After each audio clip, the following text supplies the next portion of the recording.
Ladies and gentlemen, good day and welcome to the Global Health Limited, also known as Medanta, Q2 FY'25 conference call hosted by JM Financial. As a reminder, all participant lines will be in the listen-only mode, and there will be an opportunity for you to ask questions after the presentation concludes. Should you need assistance during this conference, please signal an operator by pressing star and then 0 on your touchtone phone. Please note that this conference is being recorded. I now hand the conference over to Mr. Amey Chalke from JM Financial. Thank you, and over to you, sir. Thank you. Good evening and very warm welcome to all the participants on the Global Health Limited Q2 FY'25 earnings call hosted by JM Financial. Joining us today from the management team, we have Dr. Naresh Trehan, Chairman and Managing Director, Mr. Pankaj Sahni, Group CEO and Director, Mr. Yogesh Kumar Gupta, CFO, Mr. Ravi Kotwal, Head of Investor Relations. I will now hand over the call to Dr. Trehan for his opening remarks. Thank you, and over to you, Doctor. Thank you. Good evening to every one of you who's on the call, and thank you for joining us today for Medanta's Q2 and H1 FY'25 earnings conference call. The press release and earnings presentations have already been uploaded on our website and the stock exchanges, and I trust you have had an opportunity to review them. Medanta's continued dedication to raise healthcare standards has resulted in another quarter of strong performance. As we expand our reach, we see steady progress across our facilities, aligning with our commitment to delivering accessible and highest quality of healthcare. The quarterly update that I would like to share with you, that I am pleased to announce that last week we signed an operation and management agreement to operate and management a state-of-the-art 750-bed super specialty hospital in Pitampura, New Delhi. This is a significant milestone in Medanta's growth journey, allowing us to extend our presence into the high-growth, densely populated micro-markets of Northwest and West Delhi. This hospital, to be jointly developed with the society over the next 4 years, will offer comprehensive, world-class healthcare services, including multi-specialty robotic surgeries, regenerative medicine, and a full spectrum of transplant services. Our commitment to quaternary care remains steadfast as we focused on delivering cutting-edge medical services to transform healthcare delivery. Notably, Medanta Gurugram reached a significant milestone by completing 3,000 kidney transplants. Additionally, our doctors achieved a breakthrough in treating idiopathic chylopericardium, a rare condition, using minimally invasive approaches. Medanta Gurugram also performed its first CAR T-cell therapy, an advanced cancer treatment that harnesses the power of the patient's own immune system to fight cancer. We also introduced the Da Vinci Xi surgical robot at Medanta Lucknow, which will support precision-driven, minimally invasive surgeries, further enhancing patient outcomes. We continue to strengthen our clinical capabilities and onboarded over 25 doctors in Q2 FY'25. As we look ahead, we remain optimistic about our growth trajectory. Our focus will be on expanding our services offering, enhancing patient care, and leveraging technology to deliver world-class healthcare services. Now, I will hand over the call to Mr. Pankaj Sahni, our Group CEO, who will walk you through the financial performances of the quarter. Thank you.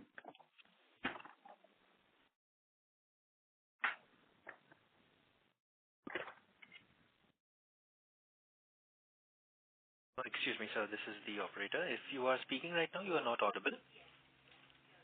No, I'm over the call, no? Are you able to hear me? Yes, we can hear you now, sir. Please go ahead. Okay. Thank you, Dr. Trehan.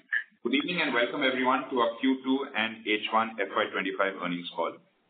I am pleased to report a strong performance this quarter, achieving our highest everly quarter revenue and EBITDA. Growth momentum was robust across our network hospitals, and Lucknow unit also showed signs of recovery. During the quarter, the company delivered consolidated total income of rupees 9,748 million, which is a growth of 12.7% year-on-year and 10.4% on a sequential basis. The growth was driven by a combination of factors, including higher patient volumes, increase in bed occupied days, and improvements in realization. EBITDA was rupees 2,465 million, up by 5.5% year-on-year, and a robust 18.4% growth on a quarterly-on-quarter basis. EBITDA margins were at 25.3% in Q2 FY'25, an improvement of 170 basis points on a sequential basis. Profit after tax was rupees 1,308 million, growth of 4.5% year-on-year and 23.1% on a quarter-on-quarter basis. PAT margins were 13.4% compared to 14.5% in Q2 FY'24. In the first half of FY'25, rupees 370 crores of capex were incurred, including rupees 131 crores related to the acquisition of land in Mumbai. Our balance sheet remains strong with a net cash surplus of rupees 7,186 million at the end of September 2024. Now moving on to some operational performance highlights. During the quarter, we have successfully expanded our capacity by 118 beds, comprising 52 beds at Lucknow and 66 beds at Patna. Average occupied bed days increased 9.1% year-on-year, with a strong occupancy of 64.3% on increased bed capacity. Inpatient volumes during the quarter increased by 8.8% year-on-year to 45,000, and outpatient volumes increased by 6.6% year-on-year to 7.75 lakhs. This consistent volume-driven growth reflects the sustained trust and confidence our patients place in Medanta's dedication to delivering exceptional patient-centered care. Average revenue per occupied bed, or ARPOB, for the quarter was rupees 62,140 compared to rupees 61,003 in the same quarter last year, a marginal increase of 1.9%, largely driven by changes in case mix and some amount of tariff increases in our mature facilities. Coming to the matured versus developing hospital performance update, our matured hospitals comprising Gurugram, Indore, Ranchi continue to deliver strong growth across key performance indicators. Matured hospital revenue was rupees 6,882 million, which is a growth of 13.5% year-on-year and 7.8% on a quarter-on-quarter basis. EBITDA was rupees 1,739 million, a growth of 12.5% year-on-year and 9.4% on a quarter-on-quarter basis. EBITDA margins remained strong at 25.3% in Q2 FY'25. Average occupied bed days increased by 6.4% year-on-year, representing strong occupancy of 67%.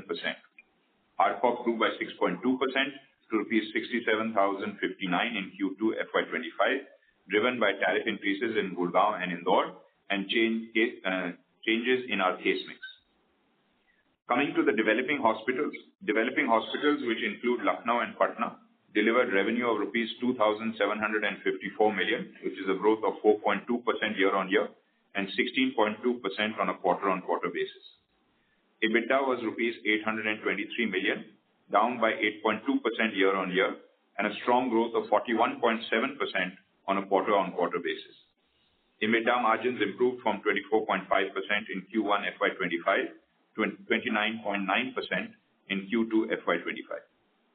Average occupied bed days during the quarter increased by 14.5% year-over-year, representing an occupancy of 60% on increased bed capacity. ARPOB declined by 5.9% year-on-year due to a change in payer and case mix to rupees 53,724. To add some further color to these numbers that I've just mentioned, coming first to a Patna unit, it continues to perform well. Very strong growth in patient volumes, resulting in robust revenue and profitability growth, and increasing its contribution to the developing hospital classification and to the group in general. Lucknow performance during the quarter showed signs of recovery. Sequential growth is seen in inpatient volumes, revenue, and EBITDA, as is highlighted in our numbers. During the quarter, we have strengthened our clinical capabilities in Lucknow by onboarding 6 senior directors across various specialties. As part of our commitment to innovation and technology, we introduced the Da Vinci XI surgical robot at Medanta, Lucknow, further elevating our surgical precision and complex care capabilities in Lucknow. Aligning with our mission to provide inpatient care access across all types of patients, Medanta, Lucknow has already enrolled in the Ayushman Bharat and Deen Dayal health schemes, providing cardiac and radiation oncology services to a wider patient base. Furthermore, after quarter end, as of October 2024, we have secured the empanelment of the central government health scheme, expanding our reach within the community.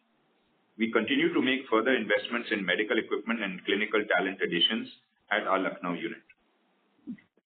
As far as our growth outlook comes for the future, in the first half of FY'25, we have significantly expanded our capacity, adding approximately 280 beds across our network, with 150 beds coming in Lucknow, 84 beds in Patna, and 50 beds in our Gurgaon facility. Our focus is on ramping up the occupancy across these new beds, which will include enhancing clinical teams and investing in advanced technology to ensure seamless and high-quality care. We are also planning an additional 50 beds in Patna, which we hope to come on board in the next coming months. Furthermore, we have capacity within our current infrastructure to add 200 more beds in Lucknow and approximately 150 beds in Patna, which we will bring online in the near future. Construction of our Noida facility is progressing well, and we anticipate opening in Q1 FY'26. This expansion will be an important addition and is in the next step towards serving the Noida and East Delhi catchment of the Delhi NCR region. I am also pleased to share that as of last week, Medanta has signed an operations and management agreement to operate and manage a state-of-the-art 750-bed super specialty hospital in Pitampura, New Delhi. This facility, developed in partnership with the Dr. Narayan Dutt Shrimali Foundation International Charitable Trust Society, is strategically positioned to address the healthcare needs of Northwest Delhi and its surrounding regions. With this, I request the operator to open the line for questions. Thank you. Thank you very much. We will now begin the question and answer session. Anyone who wishes to ask a question may press star and 1 on the touchtone telephone. If you wish to withdraw yourself from the question queue, you may press star and 2. Participants are requested to please use handsets while asking a question. Ladies and gentlemen, we will wait for a moment while the question queue assembles.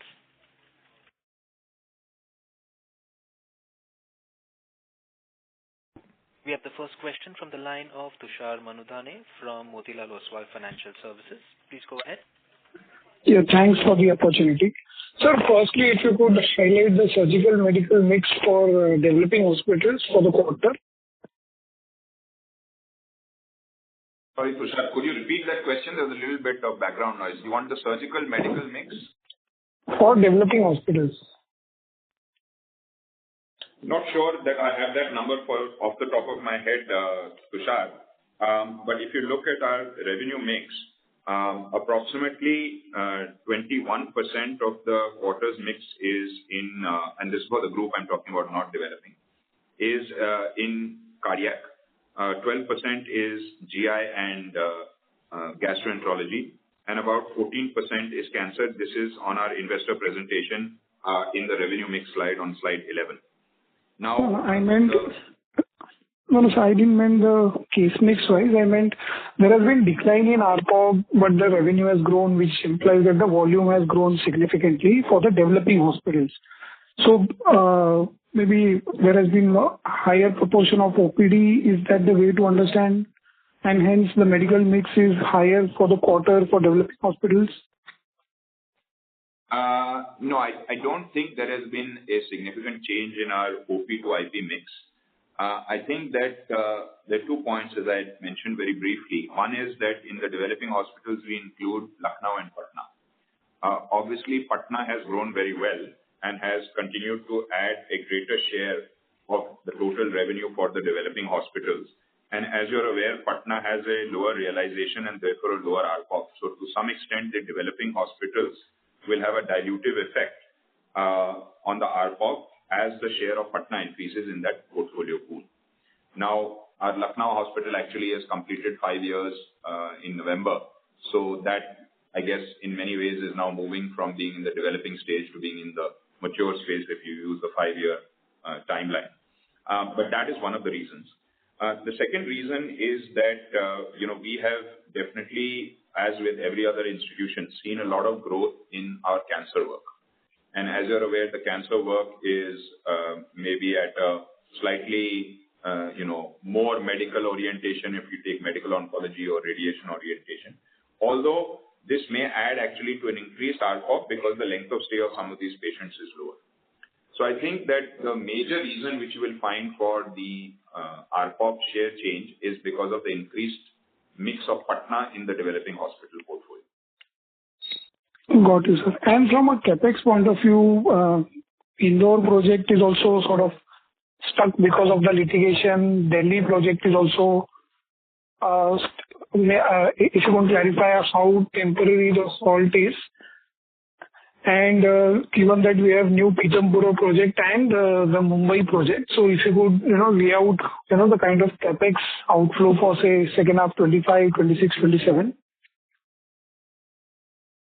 So let me just give you a quick overview on the projects, and I'll ask Yogesh to walk us through on the capex. You are right, Tushar.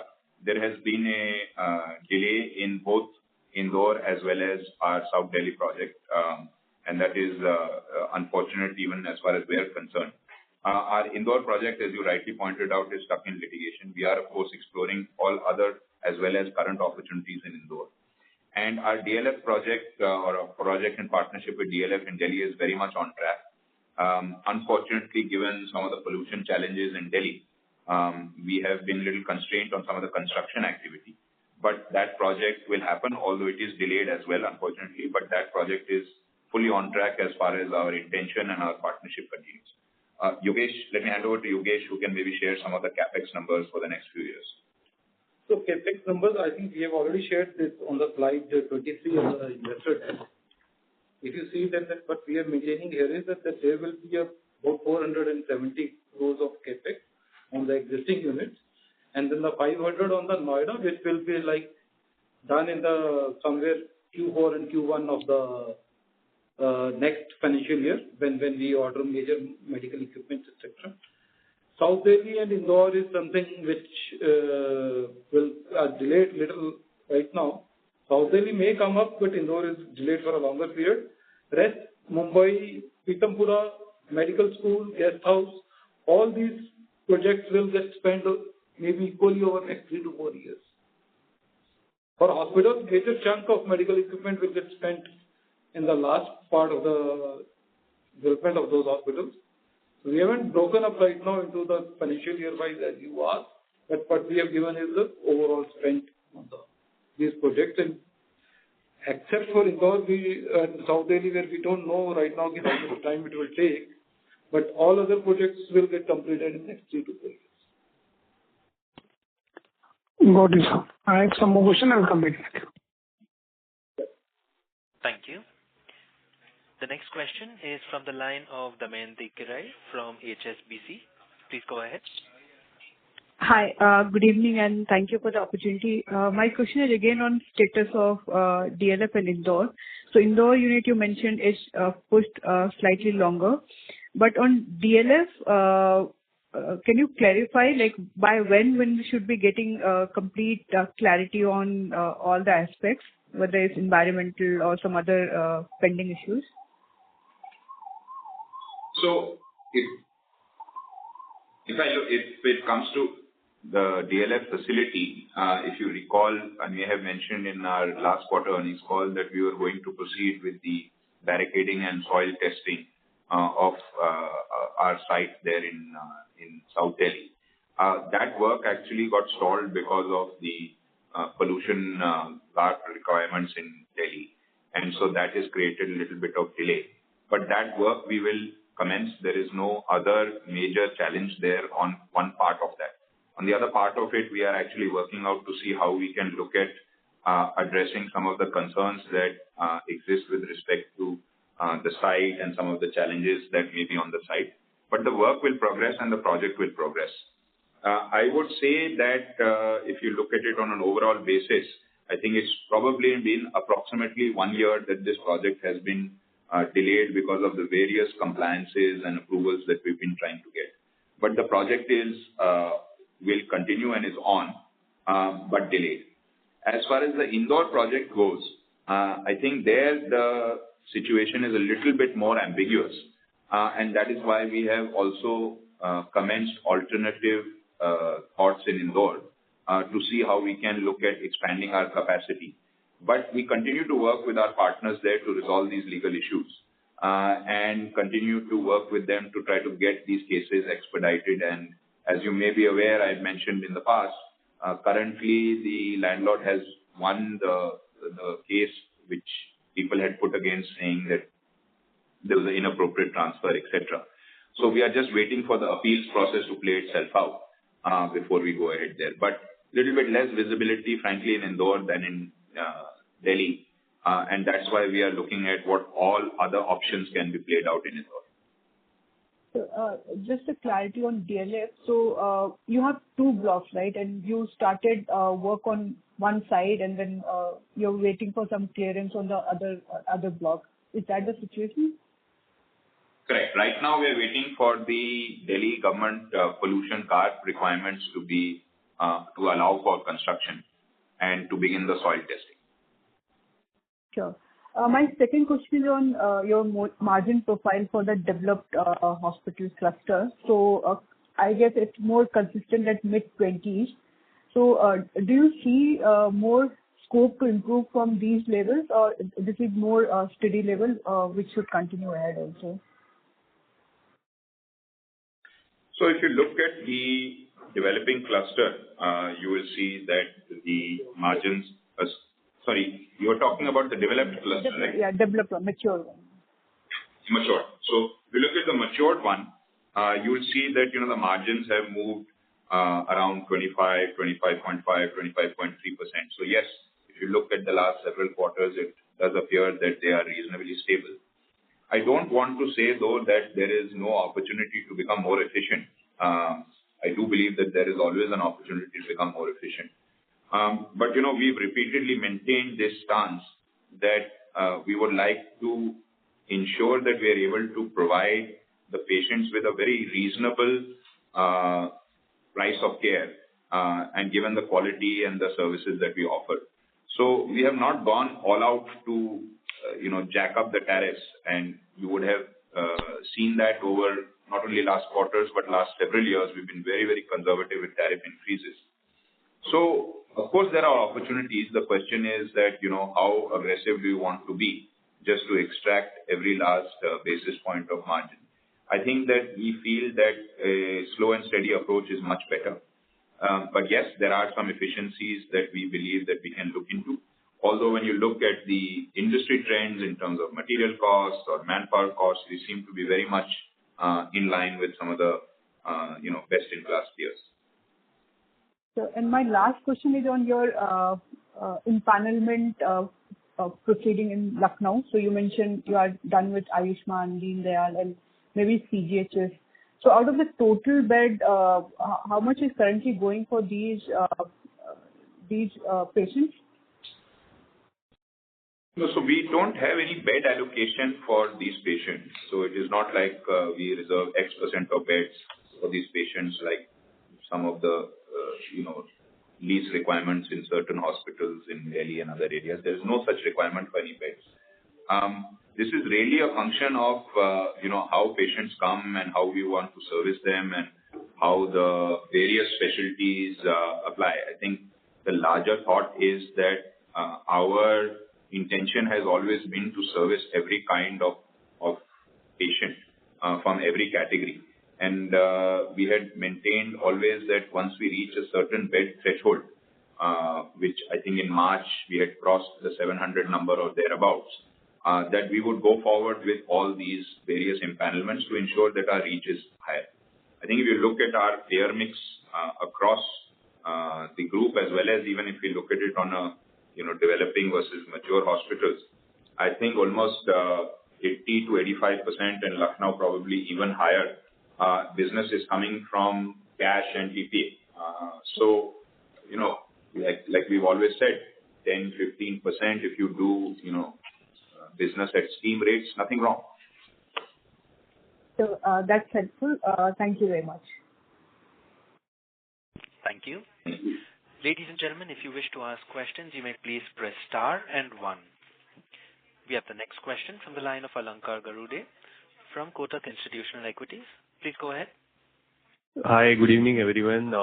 So in the previous call, you had outlined a host of issues around Lucknow, including competition, approach of some of your competitors, availability of clinicians, community connect, etc.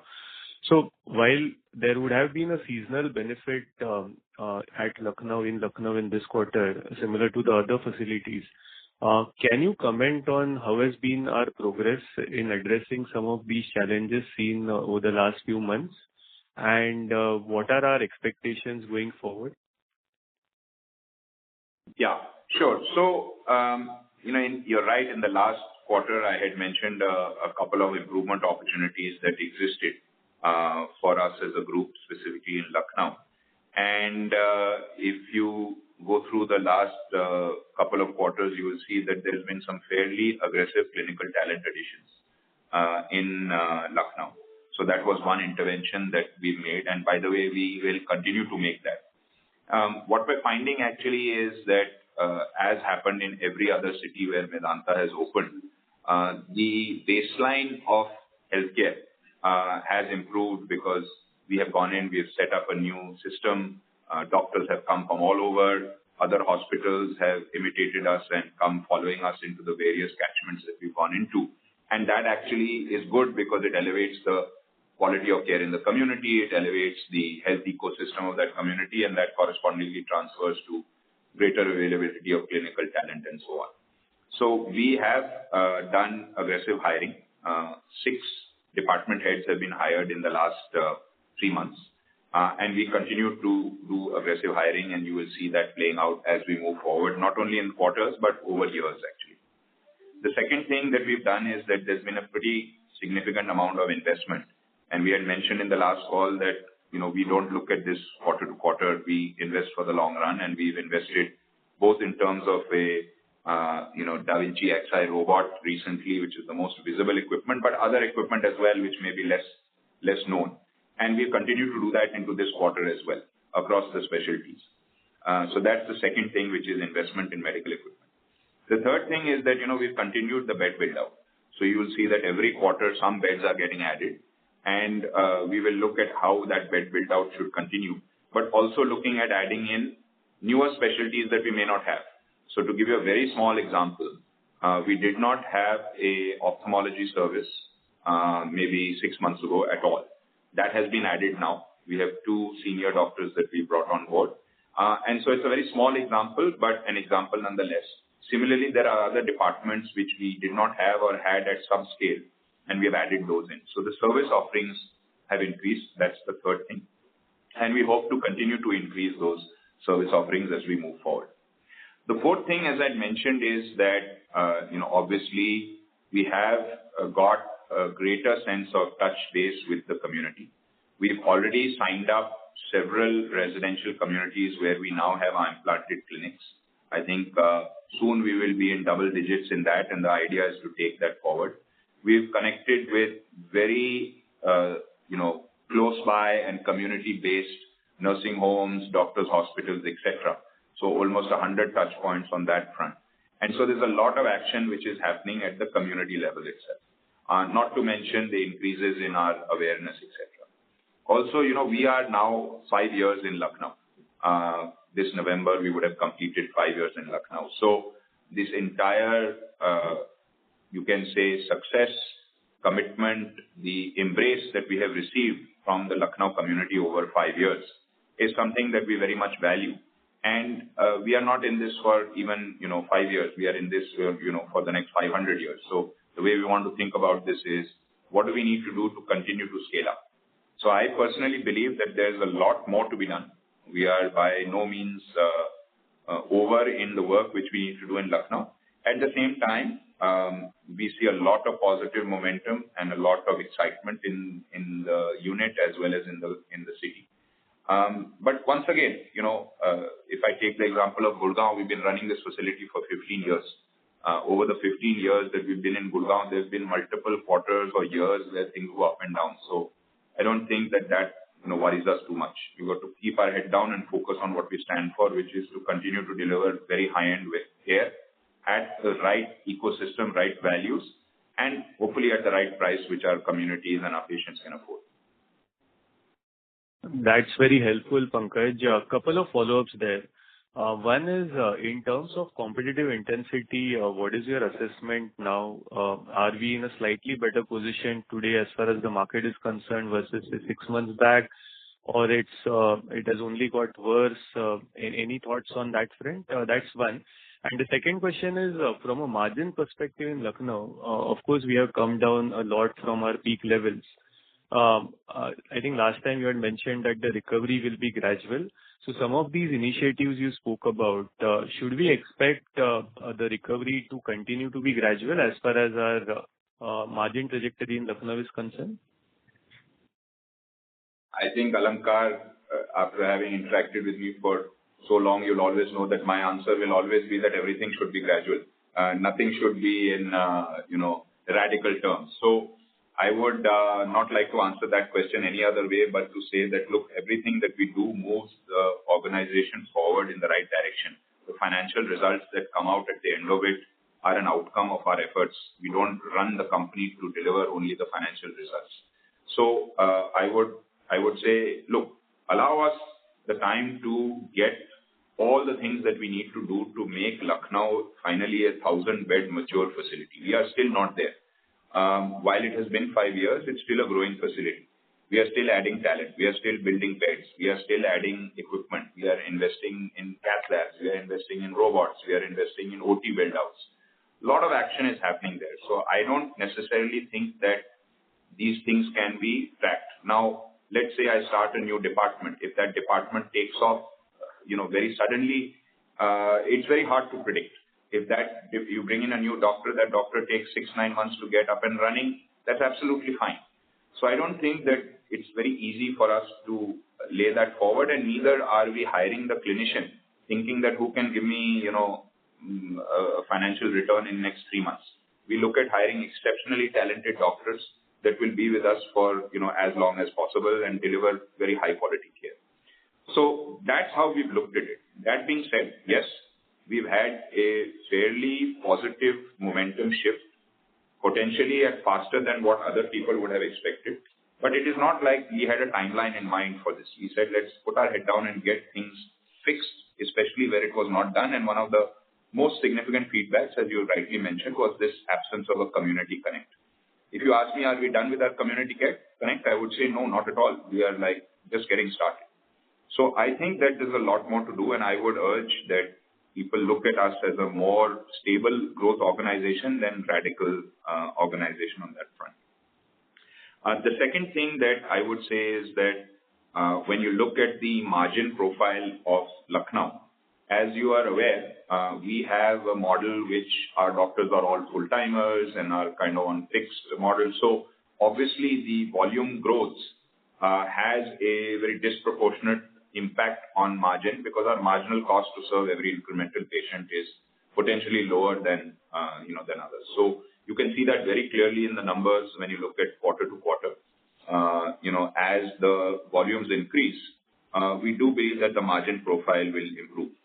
So our focus is to continue to do that, continue to drive the growth of the organization through volumes as opposed to price. We still haven't taken a single tariff increase in Lucknow in 5 years. And that should give an indication of the approach and philosophy of the organization.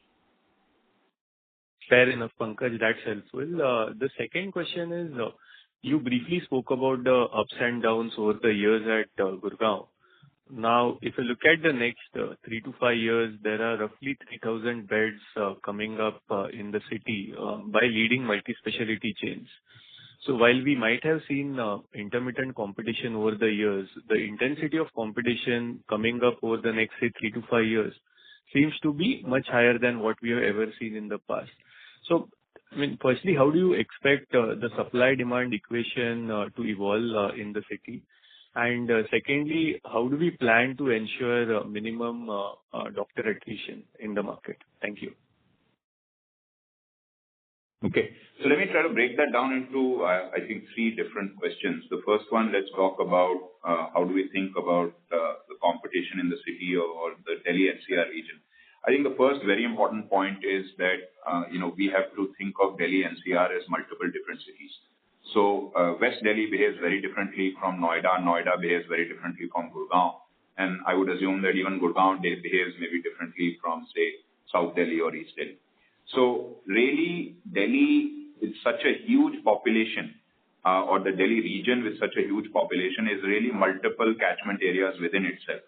Now, obviously, Medanta as an institution has always been lucky that we have been able to capture a patient base that extends far beyond Delhi NCR. I think I may have mentioned it before, almost more than 50% of the patients from Delhi in our Gurgaon facility come from outside the Gurgaon region. So we do get a lot of patients who come from out of town because of the nature of the institution that we are, which is the destination care that we've talked about. To the extent that, that continues, I don't see that, or I don't see any reason why that would drastically change because we will continue to be providing care at that standard. Now, as far as and so therefore, I think my only caution would be don't look at it so simplistically to say that it's one city. It's not. The second thing is that when you look at the competitive intensity, see, it's not like there hasn't been competition before. There has. It's just that it has been less visible because the industry as a whole, less listed players, less awareness on what is happening with respect to the results. Maybe many were more private. It was more a private equity game. Today it seems to be more of a capital game. There has also been a very clear shift of capital inflow into this industry, especially post-COVID. And so, frankly, a lot more excitement from the financial community. I don't think that at least in our case as operators, we have really changed our thought, but it's been a lot more excitement and interest from the financial community, and therefore the flow of capital has meant that people are interested in building hospitals.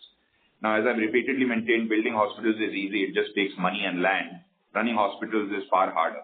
And you see that with the respect to the number of hospitals not doing so well or coming up for sale. And there are people trying to make a quick buck, kind of flip hospitals over 2-3 years. That game is not for us.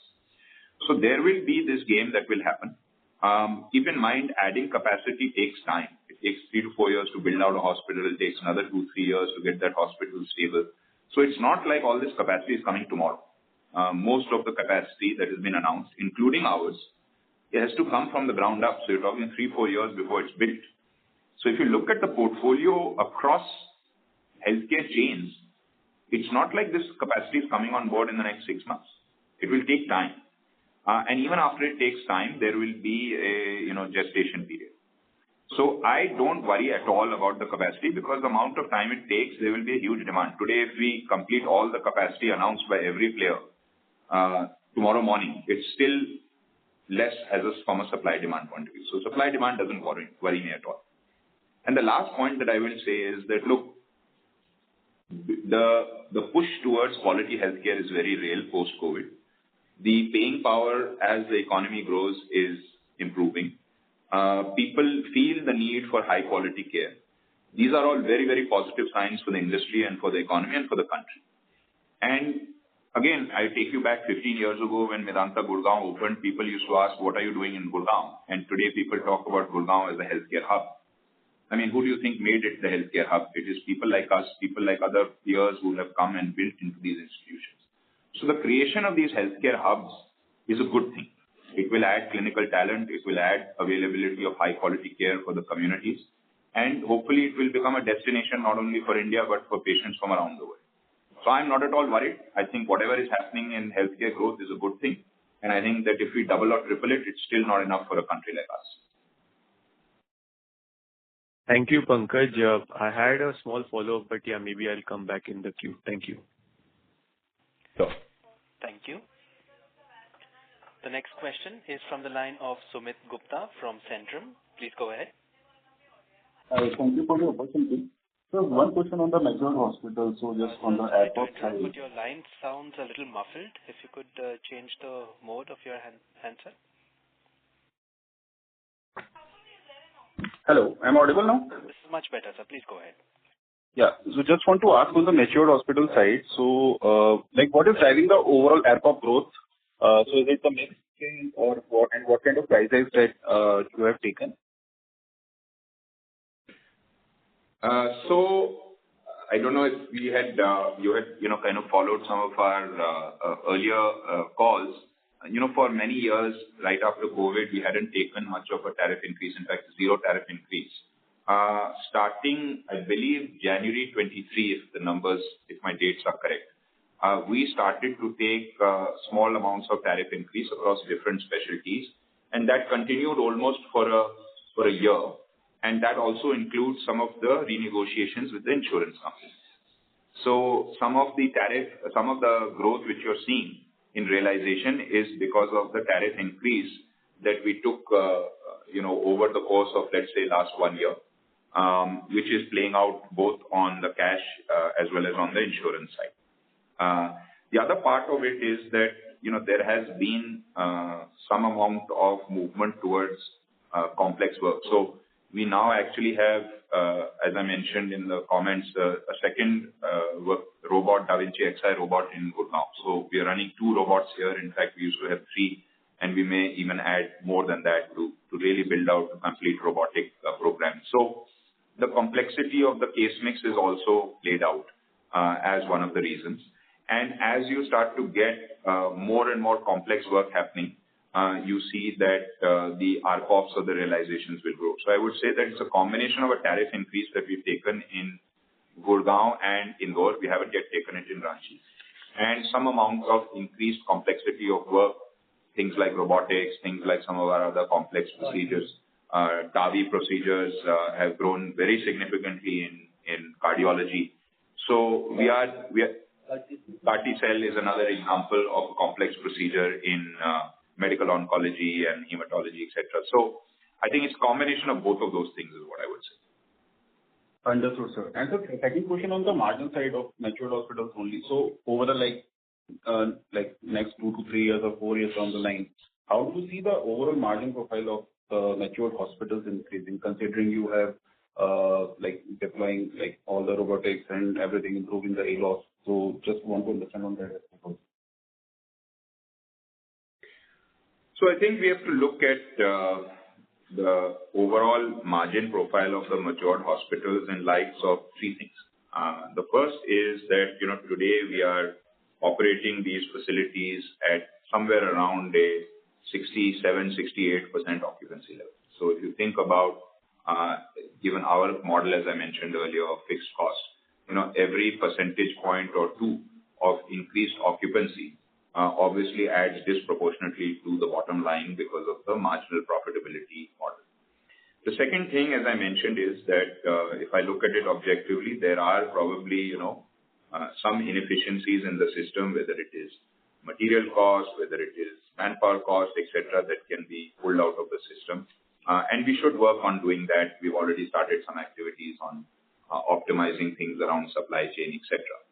But one very important point as you build out your models, etc., is to keep in mind is that our complete corporate costs and our shared services costs are fully loaded on our mature facilities, in fact, on our Gurgaon facilities. So to that extent, if you're comparing just hospital unit to hospital unit, these margins which you see may be a little bit subdued because they include the corporate costs of the whole group, both on manpower side as well as on other shared services side, like say call centers and IT and things like that.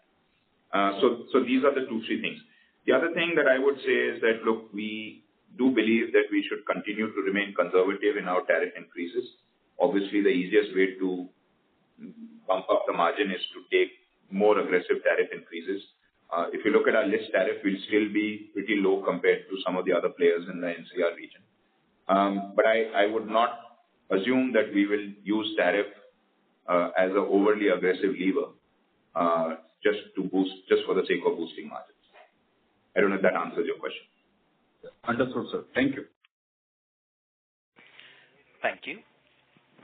The next question is from the line of Tushar Manudhane from Motilal Oswal Financial Services. Please go ahead. Yeah, thanks for the opportunity again. So, on this Pitampura project, like, it is O&M, but at the same time it's a JV.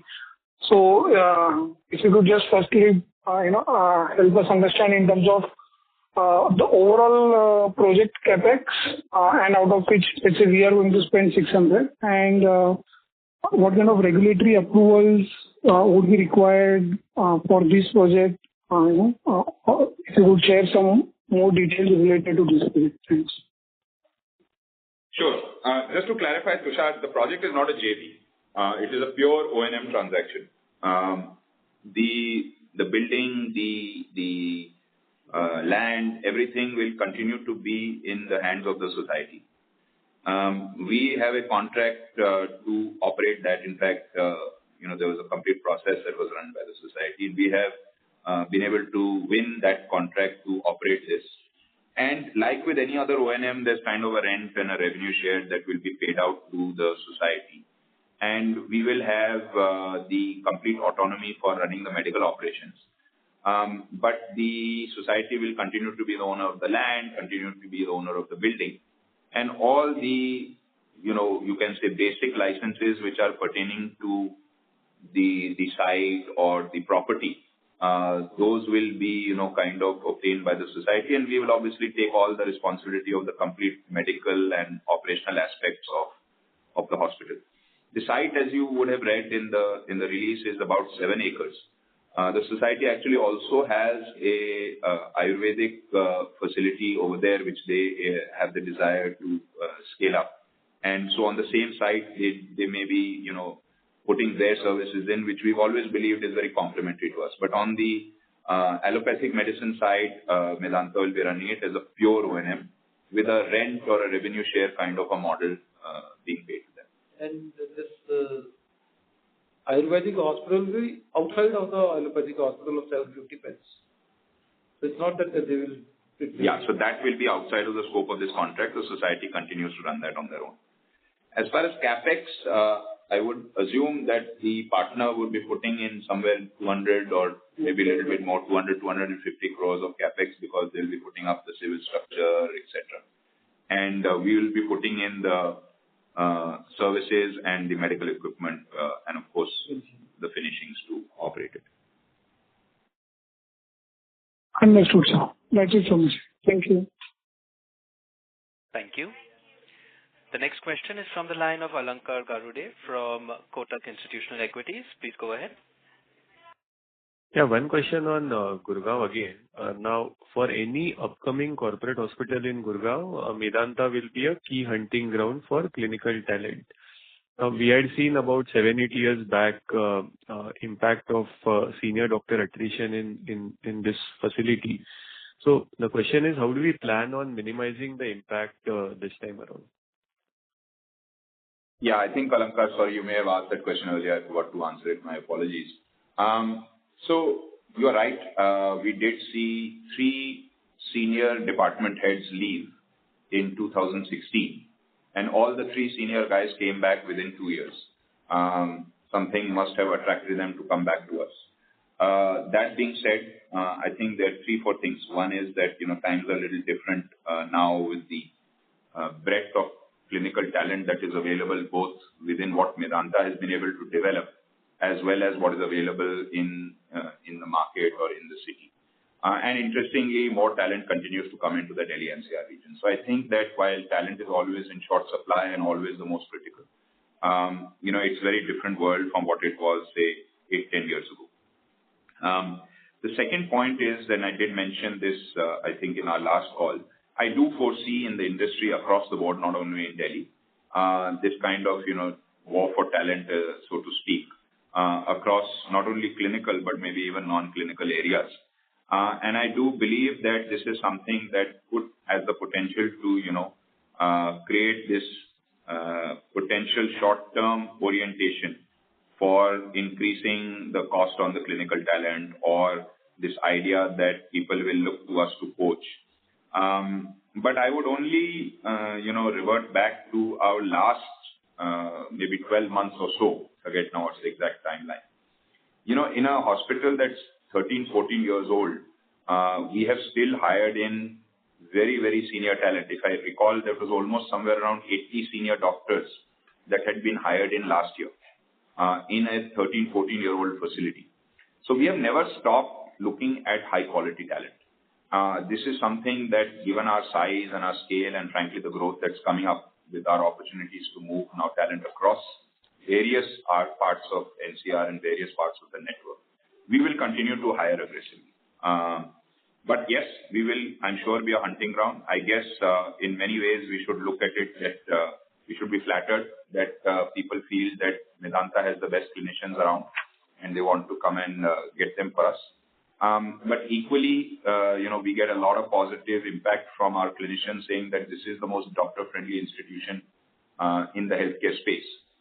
So by and large, I think most of the doctors, I would hope, are happy to come and work with us. And only last thing I would add is that, yes, you have to compensate your doctors well, you have to respect them well, and you have to give them the necessary platform. I don't think anybody has a better platform than Medanta across any of its units. And this is evident in the excitement that doctors are showing in joining us in Noida. So the hospital is not even open, but we're already starting to get lots and lots of inquiries, including from senior clinicians from across the private and government space. So I think that there will be challenges in getting good talent across the industry given the number of hospitals coming up. But we feel we are probably at a position where, we are one of the preferred employers of clinical talent. Understood. That's helpful, Pankaj. The other question is, you spoke about 85% odd mix in Lucknow from cash and insurance. Possible to comment on same mix in Patna? How has been the PPP offtake till now? Yeah, Lucknow actually may very well be more than 85%. I was actually referring to the group as a whole.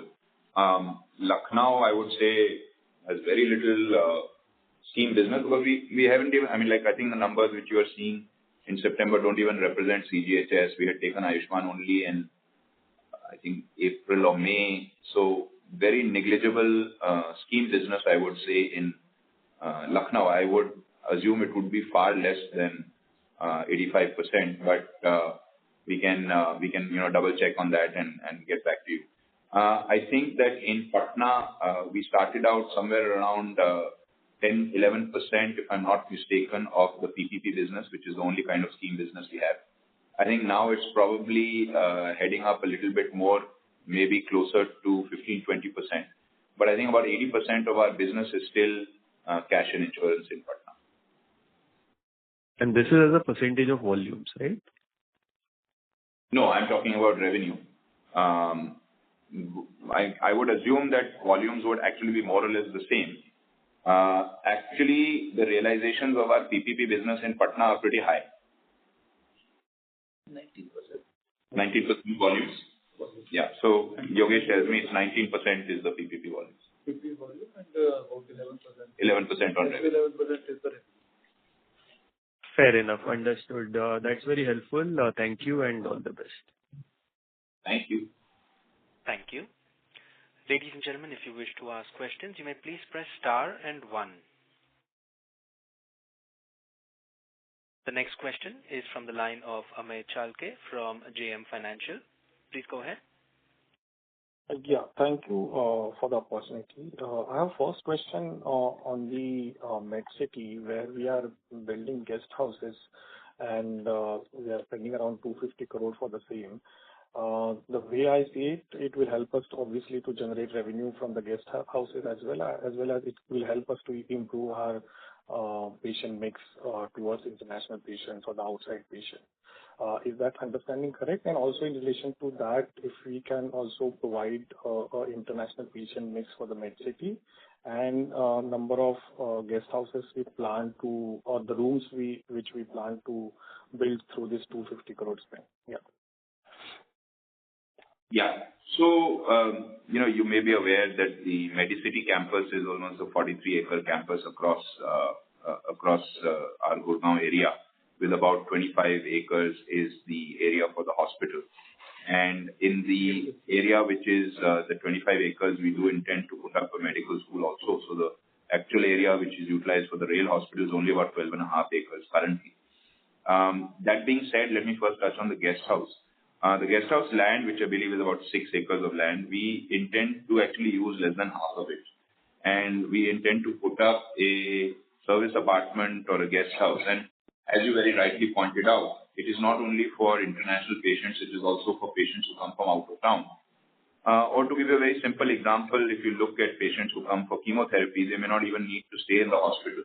So they are staying in all kinds of unauthorized and unofficial guest houses here and there, which have no real standards or no real basis even on things like infection control, etc. So our ability to provide our patients and their families with a safe and reasonable accommodation was the driving force behind moving this, and that was part of the original plan of Medicity.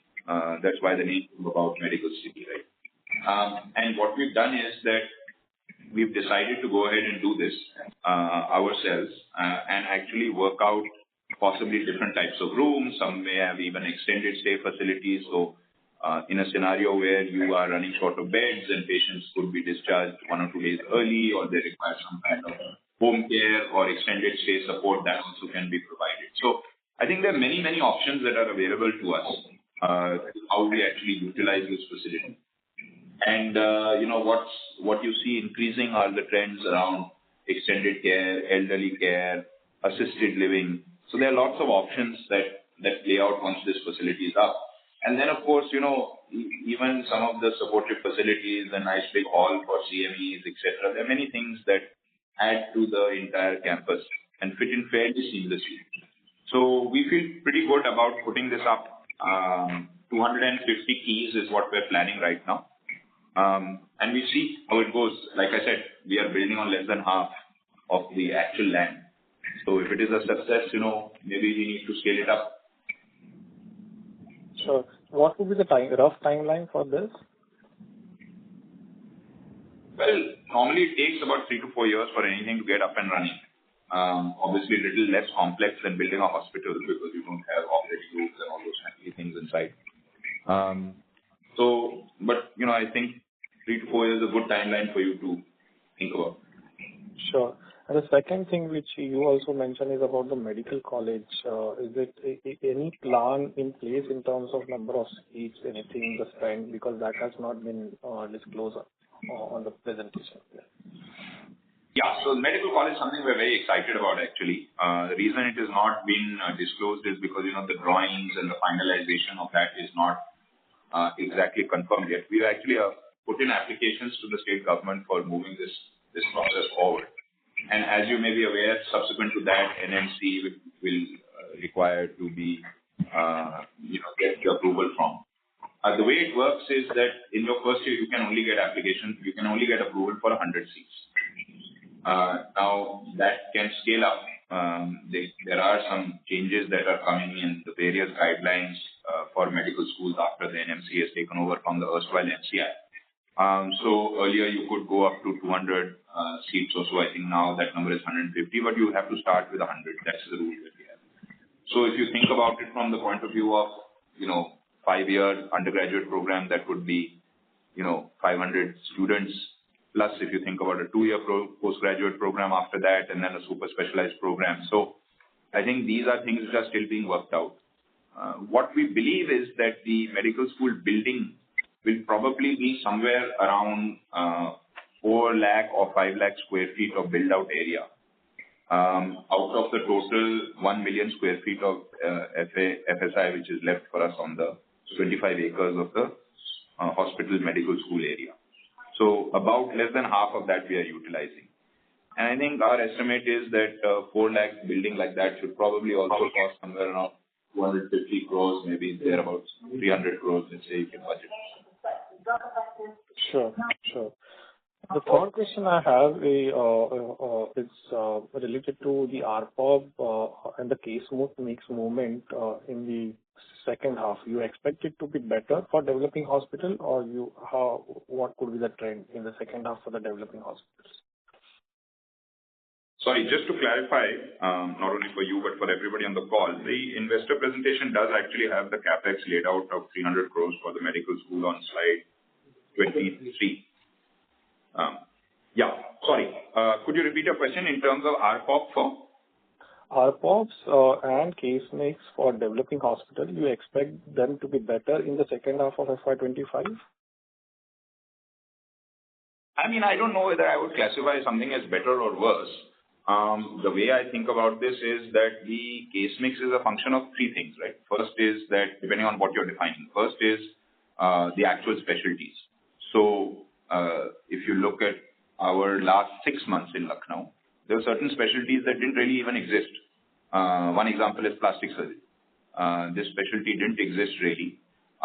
It's come in, I think, in the last 3 to 4 months, grown very quickly.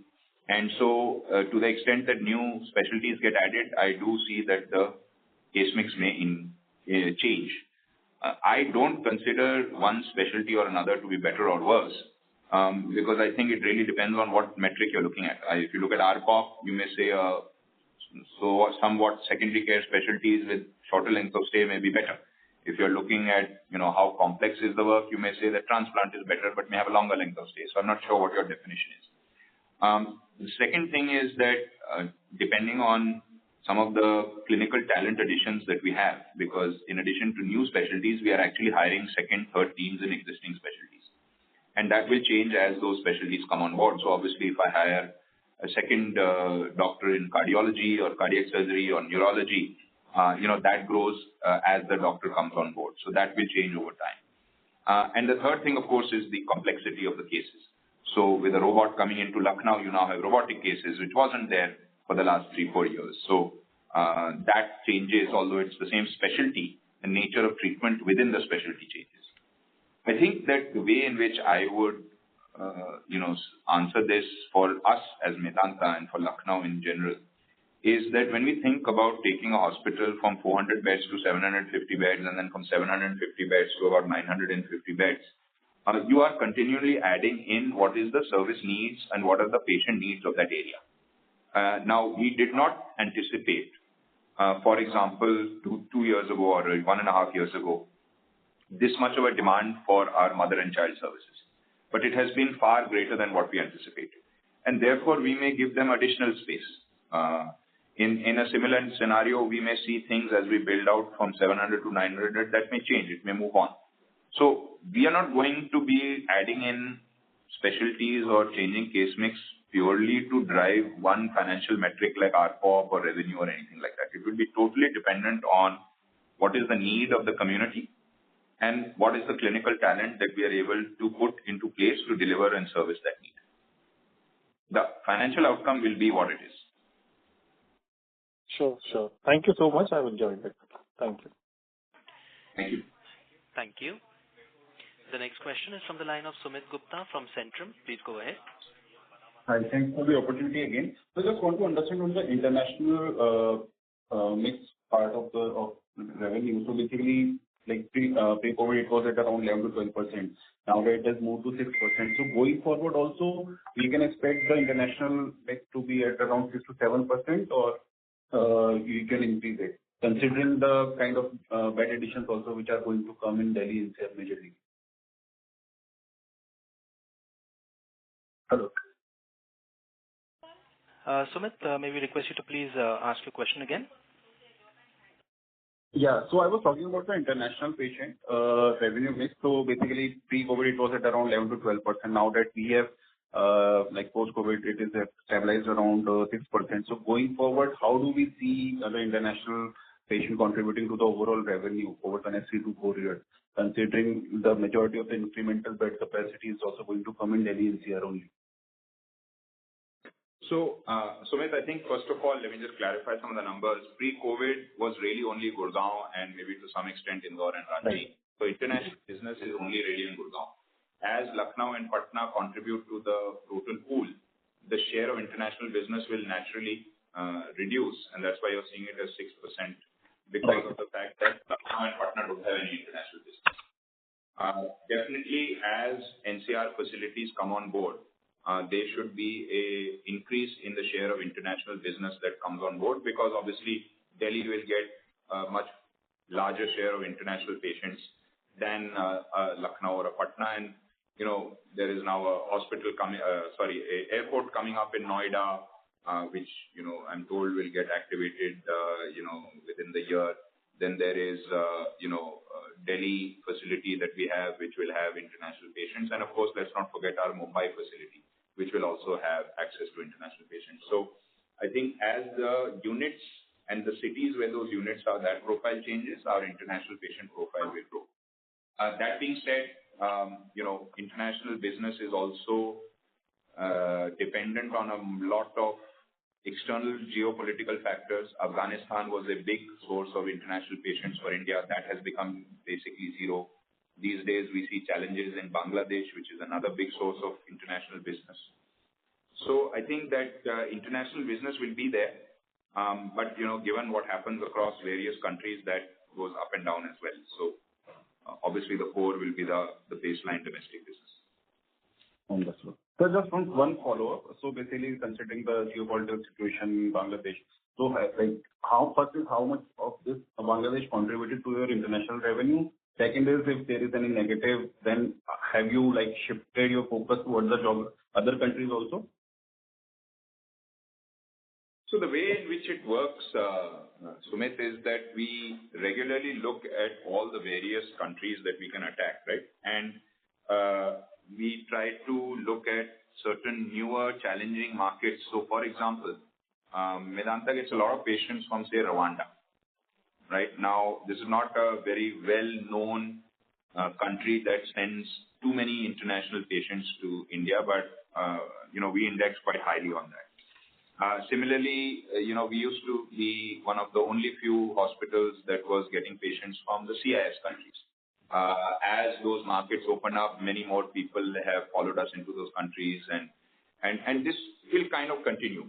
So I think that there's a lot of factors that play. Sometimes the government of a particular country will be very keen to interact and engage with the government of India through ministerial functions, and that opens up a pipeline. I think just Bangladesh's, familiarity with India and the way in which patients and the seamless movement of the populations was obviously one of the reasons why it was one of the leading and the maximum number of medical visas in India were given to Bangladesh. So, but again, it's such a negligible part of our total business. I don't think it moves the needle in any which way. And I'm sure Bangladesh will come back, right? These are temporary blips. But our focus is not that we are not looking at Africa, Middle East, CIS. We continue to look at all these regions, and I'm sure Bangladesh will stabilize and come back into the fold because these places don't have the kind of care and clinical care that we can offer. Sure. Thank you, sir. Thank you very much. And now hand the conference over to the management for closing comments. So thank you, everyone. I know it's late on a Thursday evening, but thank you for for your questions and for joining us today. As we conclude this call, I'd just like to reiterate our commitment to delivering excellence in healthcare, advancing our mission to provide world-class medical services, and also making sure that we are doing this with a slightly longer-term, high-quality, high-ethics ecosystem and values that we have always talked about. As we look ahead, we are very excited about the various opportunities that we've outlined, whether it is the new facility and partnership in Pitampura or Bombay or some of the other cities that we have outlined in the various interactions that we've had. We remain focused on delivering what we have always said, strengthening our core services in our existing facilities, expanding our reach and patient care into newer areas where we believe we can make a difference, and driving sustainable ethical growth. Thank you for joining us once again, and please feel free to reach out to our investor relations team in case any questions have remained unanswered. Thank you. Thank you very much. On behalf of JM Financial, that concludes this conference. Thank you for joining us, and you may now disconnect your line. Thank you.